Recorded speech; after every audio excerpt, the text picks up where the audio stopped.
你是否曾听闻，佛教殊胜法门大悲咒竟比其他咒语更易吸引鬼灵？藏传佛教大成就者格桑益西仁波切曾在法会上语出惊人，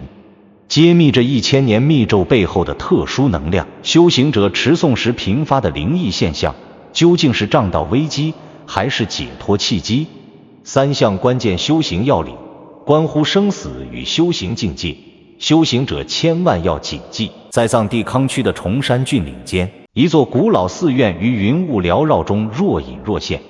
红墙金顶诉说着岁月的沧桑与佛法的庄严。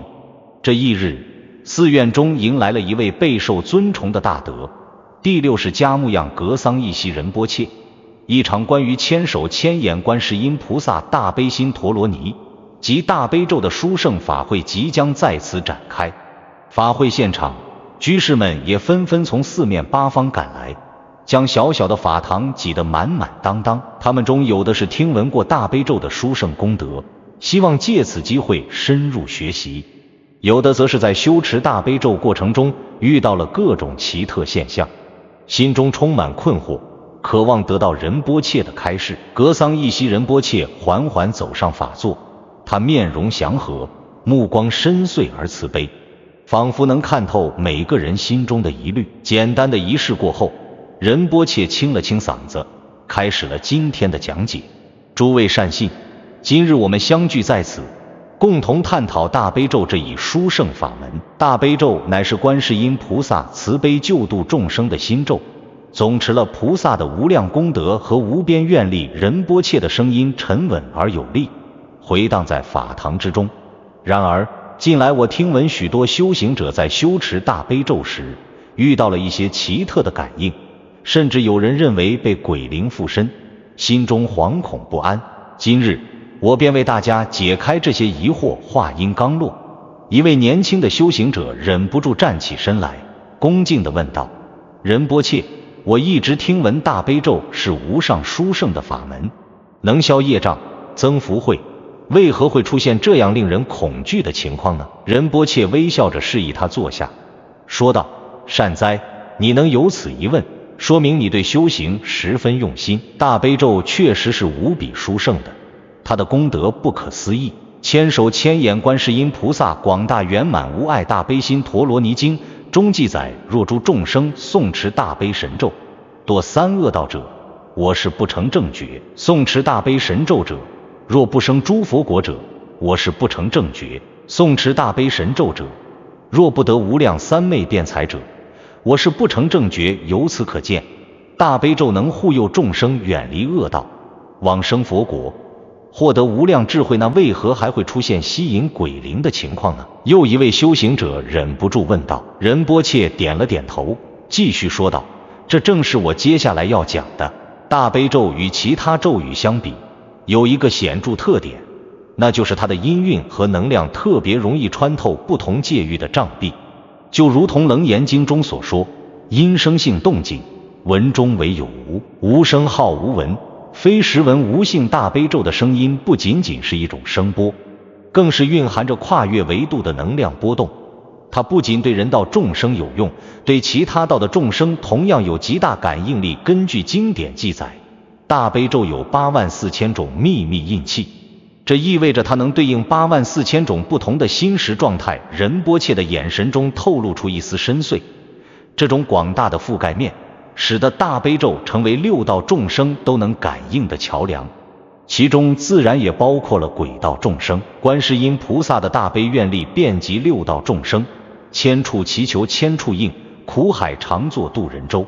鬼灵众生同样在他的救度范围内。大悲咒音韵的振动频率特别能够被鬼道众生感知，就像特定频率的声波对特定生物有吸引力一样。而且大悲咒具有强大的转化业力的功能，而鬼道众生多因业力所困，自然被这种能够帮助他们解脱的力量所吸引。说到这里，仁波切讲述了一个藏传佛教中流传的故事。从前在雪山深处，有一位名叫丹增的喇嘛，他一心向道，选择在一个偏远的山洞中闭关修持大悲咒。起初山洞中宁静祥和，丹增喇嘛每日专注于持咒，心无旁骛。然而，随着修持的深入，奇怪的事情开始发生。夜深人静之时，丹增喇嘛常常能听到山洞中传来隐隐约约的低语声，仿佛有人在耳边窃窃私语，却又听不清具体内容。有时候，他会感觉有人轻轻触碰他的肩膀，可回头望去，却空无一人。甚至在某些时候，他还能看到模糊的身影在洞口晃动，时隐时现。面对这些奇特的现象，丹增喇嘛心中难免有些不安，但他想起上师的教诲，凡所有相，皆是虚妄，便强自镇定，继续专注修持大悲咒。他在心中默默念诵，应无所住而生其心，不让这些现象干扰自己的修行。3个月后的一天，一位已故多年的老喇嘛显现在他面前。老喇嘛面容慈祥，说道：丹增，你持诵大悲咒的声音在轨道中传播很远，吸引了许多轨道众生前来聆听。他们并无恶意，只是被咒语的能量所吸引，希望能从中获得超度。老喇嘛建议丹增在持咒时特别发愿回向这些轨道众生，帮助他们解脱。丹增喇嘛听从了老喇嘛的建议，此后每次持诵大悲咒都怀着慈悲之心，将功德回向给那些被吸引而来的轨道众生。渐渐的，那些奇怪的现象逐渐消失，而他的修持也更加顺利，对佛法的领悟也愈发深刻。故事讲完，法堂中一片寂静，众人都沉浸在这个充满启示的故事中。仁波切接着说道：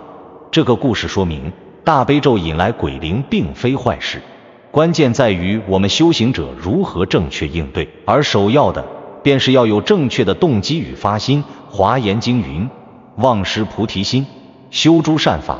是名魔业。持诵大悲咒最重要的基础是发起菩提心和大悲心。如果只是为了个人利益、消灾免难而持诵，很容易产生执着和恐惧，一旦感应到鬼灵的存在，就会心生怖畏，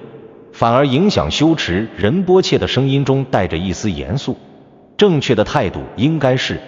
无论哪类众生被咒语吸引而来，都是为修行的助缘，以慈悲心平等看待。在藏传佛教的传统中，我们称之为转障为道，意思是将看似障碍的情况转化为修行的助缘。仁波切缓缓说道：当鬼灵众生被大悲咒吸引而来时，我们可以借此机会修习慈悲心和菩提心，将功德回向给他们，帮助他们解脱苦难。这样，原本可能带来干扰的情况反而成为增上缘。说到这里，仁波切分享了自己年轻时的亲身经历。我年轻时在修持大悲咒时，曾有一位恶鬼常常在我修行的地方徘徊。起初我心中也有些担忧，夜晚独处于修行室中，总能感觉到一股阴冷的气息，仿佛有一双眼睛在暗处注视着我。那种不安的感觉让我难以集中精力修行。后来我向上师请教，上师慈悲地对我说：格桑一息，一切众生皆具佛性，恶鬼亦不例外。你修持大悲咒本就是为了救度众生，为何要对他们心生恐惧呢？上师的话如同一盏明灯，照亮了我心中的困惑。此后我每次持诵大悲咒后，都会特别回向给这位恶鬼。我在心中默念：愿以此功德庄严佛净土，上报4重恩，下济3途苦。若有见闻者，悉发菩提心，尽此一报身，同生极乐国。3个月后的一天晚上，我在梦中看到这位恶鬼向我致谢，说因为听闻大悲咒和我的回向，他的痛苦减轻了许多，即将往生更好的境界。从那以后，我再也没有感应到他的存在。仁波切的讲述让在场的修行者们深受触动，许多人若有所思地点头。这时，一位中年居士站起来问道：仁波切，我们明白了发心的重要性，但具体在持诵大悲咒时，应该如何做才能更好地与这种慈悲心和菩提心相应呢？仁波切慈爱地看着他，说道：这就涉及到正确的修持仪轨与方法了。大悲咒虽然只有84句，但每一句都有深意，每一个音节都有特定的能量，许多修行者只关注音韵的准确性，却忽略了气息和观想的配合。正确的修持方法应当包括身、语、意三方面的协调。首先，修持大悲咒最好选择干净、安静的场所，可以设置简单的坛城，供奉观世音菩萨像或唐卡。在开始持诵前，应当洁净自身，可以用藏香熏衣或洗手洁面，象征性的净化自己的身体。这不仅仅是一种形式，更是让我们的身心做好准备，以恭敬、清净之心迎接佛法的加持。就如同《维摩诘经》中所说，若菩萨遇的净土，当净其心，随其心净，则佛土净。我们净化自身，也是在净化自己的修行环境和内心世界。持诵姿势也很重要，最好能够正襟端坐，保持脊背挺直。这不仅有助于气息的畅通，也象征着修行的正念与庄严。当我们端身正坐时，心中自然会升起一种庄重感，提醒自己此刻正在进行殊胜的修行。持诵时的呼吸应当深长而平稳，与咒语的节奏相配合，这样能够使咒语的能量更好地在体内循环。同时，更重要的是观想。持诵大悲咒时，应当观想自己的顶轮上方有观世音菩萨端坐在莲花宝座上，千手千眼，放射白色光明。当念诵咒语时，观想菩萨从千只手中放射出白色的甘露光明，流入自己的顶轮，充满全身，净化一切业障和不净。这种观想不仅能增强咒语的功效，也能建立与鬼灵众生的正确关系，不是恐惧或排斥他们，而是将他们纳入慈悲救度的范围。正如《金刚经》所言，所有一切众生之类，若卵生，若胎生，若湿生，若化生，若有色，若无色，若有想，若无想，若非有想非无想，我皆令入无余涅盘而灭度之。我们以观想的力量，愿将大悲咒的利益惠及一切众生，包括那些被吸引而来的鬼灵。仁波切的讲解细致入微，在场的修行者们纷纷拿起纸笔，认真记录着这些珍贵的教诲。然而，就在此时，一位年长的修行者恭敬地站起身来，他的脸上带着忧虑之色，说道：尊贵的仁波切，我已修持大悲咒多年，近来却常在夜间感到有不明存在靠近，甚至影响我的健康。我该如何应对？这是否意味着我的修持方法有误？仁波切慈悲地注视着这位修行者，缓缓说道：这项内容不仅能解决你的困扰，也是所有修持大悲咒者必须了解的核心秘诀。不过，关于这第三项，且听我先将第二项注意事项的细节讲完。在设置坛城时，我们可以在观世音菩萨像前摆放净水、鲜花、明灯等贡品。净水代表着清净心，提醒我们要保持内心的纯净无染；鲜花象征着美好与庄严，表达我们对佛法和菩萨的恭敬；明灯则寓意着智慧之光，愿我们能破除无明黑暗，获得般若智慧。这些贡品并非只是形式，而是能帮助我们更好地进入修行状态，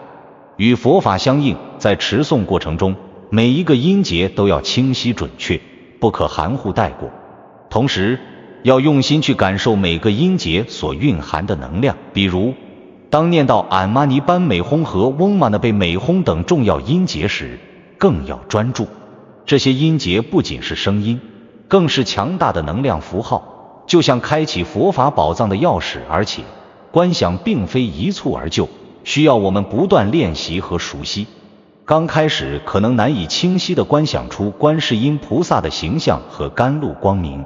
但不要气馁，只要持之以恒，随着修行的深入，观想会越来越清晰，与咒语的能量也会越来越契合。仁波切轻轻抚过念珠，眼神慈悲而深邃，环视着法堂内神色各异的修行者，缓缓开口：诸位，前番已讲了修持大悲咒的发心与仪轨，这第三项乃是直面修行中感应的关键法门。大宝积经有言：心如工画师，能画诸世间。我们在持咒时所见所感，皆是自心的映照。若心生怖畏，便如自设罗网，困缚本心化弊。